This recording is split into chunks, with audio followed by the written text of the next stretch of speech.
Snaffle bits are a major part of any trainer's artillery, and there's millions of different kinds of them. So I was going to show you the different snaffles that I have in my training arsenal, but first I wanted to talk a little bit about collection. When a horse is uneducated, when we first pull on them, their head goes up and these neck muscles elongate, and the ones right, that go along the top of the neck contract, which forces the withers to go down, the back to get hollow, and the rear end to trail out. And that's exactly what we don't want. We want to train a different response so that when we pick up the bridle reins, our horse gets soft and we can put them in a position where we can build the infrastructure that it will require for them to be collected. If my horse is just loping like this, just in a real relaxed state, he's kind of strung out from front to back, he's not collected. However, if I drive him with my feet, bring his chin back but drive his rear end up underneath him, he shortens his stride, his wheelbase gets shorter, and because I'm pushing him forward, I'm pushing his poll forward, his chin gets softer, his neck elongates, his rear end drives up underneath him and drops down, and he becomes more collected. And when they're more collected, we're able to do more things, like we can turn much more tightly in a really balanced frame, where we couldn't, if he was real long and loose, I wouldn't be able to guide him around quite like that. It would be a much bigger, more colt-like turn. But as soon as he's collected, then I can put him in more places with more balance than I could if he was just long and loose and extended out. Collection is about actively engaging the motion of the horse, and it doesn't happen when you check one up in a stall. Sometimes you can soften their jaw a little bit when you check one up in a stall, but really it's all about creating the impulsion and the motion behind coming forward in the horse that really creates collection. I've never been a fan of checking horses up in stalls because of that. A stiff jaw is a stiff horse, so it kind of all starts there, but it runs through their whole body. And snaffle bits are not designed to help create collection. They're the beginning stages of it. They're a direct pull.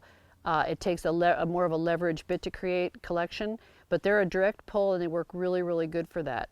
Bits take in a lot of factors in a horse to get the right bit and to have it fit a horse properly. The thickness of the tongue is a consideration, the thickness of their bars, the depth of their mouth, the thickness of the inner cheek, the height of their palate.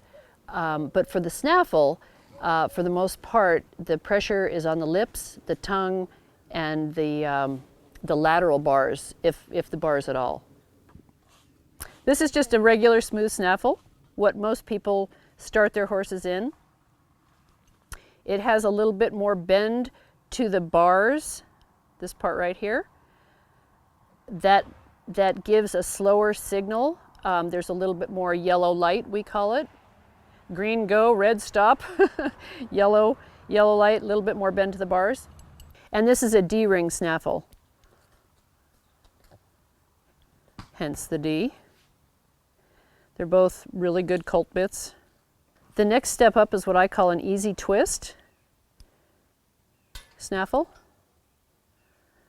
There's twist on the bars, but so it gives you just a little bit more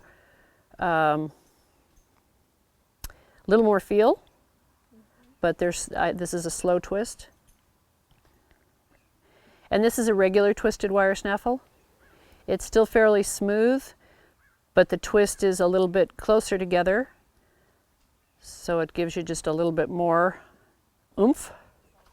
And this is a twisted wire snaffle that has a little more bend to the snaffle itself. So again, it's a slower signal. This is the snaffle that I show in, and it has straight bars, so it doesn't have anywhere near as much signal.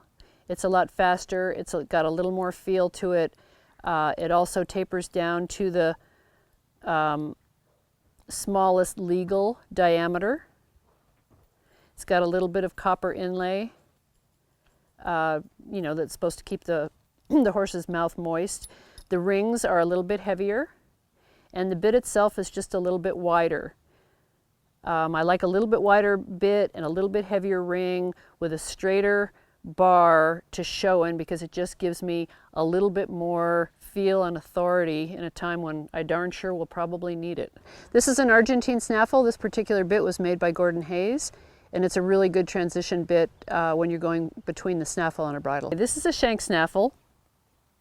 It's a Greg Darnell snaffle with the Bob Loomis shanks, and this is a really good transition bit because it has a little bit of leverage. It has a chin strap that actually engages when you pull. And it has a shank, so it's not technically a snaffle in terms of a direct pull bit, but it's a really good transition bit because it starts to introduce the horse to a little bit of leverage while still having a nice, easy mouthpiece. So I use this a lot on my 3-year-olds, and I use it to start getting a horse more used to getting in the bridle. Now we're starting to up the ante a little bit. This is a gag snaffle.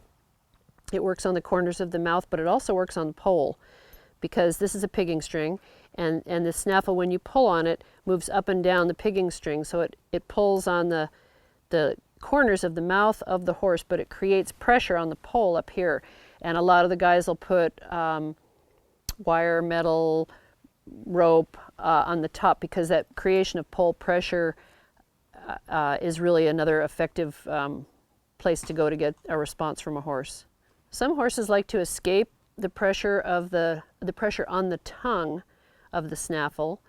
So Doug Williamson showed me this, and I had this made, but you just take a little piece of metal and weld it over it. This was a dog bone snaffle, but we just welded this over that, and it actually presses the tongue down so that when you pull, the horse can't retract his tongue and take all the pressure on the bars and gap, which is what usually happens when a horse pulls his tongue back from the bit. It can also create breathing problems. So this solved the problem, and the horse actually learned to carry his tongue under the bit, and I didn't have to use it on him for more than a month or so.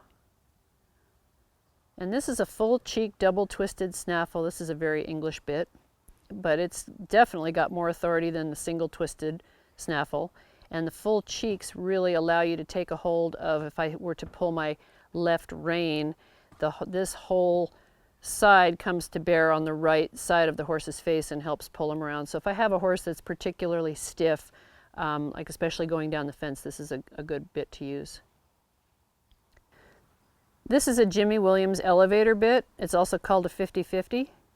It's got the smooth snaffle mouthpiece, but it's got the same amount of leverage above and below. So it actually acts a bit like a gag bit and puts pressure on the pole. It does, and you have your chin strap up fairly high, and most people use a chain. It does actually help to elevate a horse. That's what we all use it for. This is a Ray Sandoval snaffle. He's a bit maker here in Santa Ynez Valley, and it kind of wraps around the lower jaw of the horse. It's got the dog bone middle with some little rollers here and a twist. When the horses get a little tough with me going down the fence, I like to use it. Again, it's like the full cheek in that when you pull on a horse, say with my left rein, it does kind of get a hold of the right side of their face and helps pull them a little bit more than just your regular twisted snaffle. And the ridges on this mouthpiece are just a little bit sharper, so it does have a little bit more authority. Here's a snaffle that's got a lot of dust on it because I just flat don't use these at all anymore. In theory, they're really good. They've got a nice wide place, part of the bit where it rests on the bars of the mouth, and then it's twisted where it goes over the tongue. So in a perfect world, you can pull your horse, and unless you really kind of seesaw him or pull him really hard with just a left rein or a right rein, it acts as a regular snaffle. However, in practice, I've found that when I wrestle with one that much, I end up, tearing up the corners of their mouth because this twist is so little. So it's just not a bit that I use anymore. I found it makes them stiffer than it does supple. So that's all the snaffles that I have hanging in my tack room. I'm not a big gimmick person, but I do, I have collected a lot of bits over the years that I've been training.